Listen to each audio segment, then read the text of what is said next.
শুনতে খারাপ লাগলেও বলতে বাধ্য হচ্ছি যে আজকালকার দিনে কিছু কিছু মেয়েরা বিয়ের আগে একদম মেন্টালি প্রিপেয়ার্ড হয়ে যায় যে বিয়ের পরে আমার প্রথম কাজ হচ্ছে শ্বশুর শাশুড়ির ওই দোতলা তিনতলা বাড়িটা নিজের নামে লিখে নেওয়া, ওনাদের অ্যাকাউন্ট থেকে সমস্ত কিছু নিজের অ্যাকাউন্টে ট্রান্সফার করে নেওয়া, গয়নাগাটিগুলো সমস্ত কিছু হাতিয়ে নেওয়া, আর জমি জমা থাকলে সেগুলো তো প্রথমেই লিখে নিতে হবে।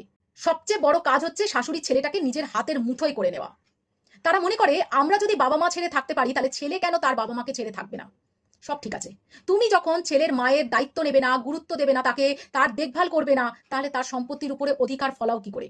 প্রত্যেকটা ছেলের মাকে একটাই কথা বলবো, আপনার বাবু বা সোনা যতই আদো আদো করে বলুক না কেন যে মা তোমার আর নামে লেখে লাভ কি, আমার নামে লেখো, কেননা আমার অফিসে এগুলো দেখাতে হবে, হারগিজ নয়। নমিনি করুন ছেলেকে, কিন্তু প্রথম মেয়েই সবকিছু উজাড় করে দেবেন না। আপনার বাবু কিন্তু সম্পত্তি পাওয়ার পরে আপনার বাবু হয়ে থাকবে না, তখন আপনার বৌমার বাবু হয়ে যাবে। আর আপনাকে কি চোখে দেখবে আমি নিজেও জানি না। সব ছেলে সেরকম নয় ঠিক কথা, কিন্তু আজকালকার দিনে সেই জিনিসটাই দেখা যাচ্ছে। ভালো থাকবেন সবাই।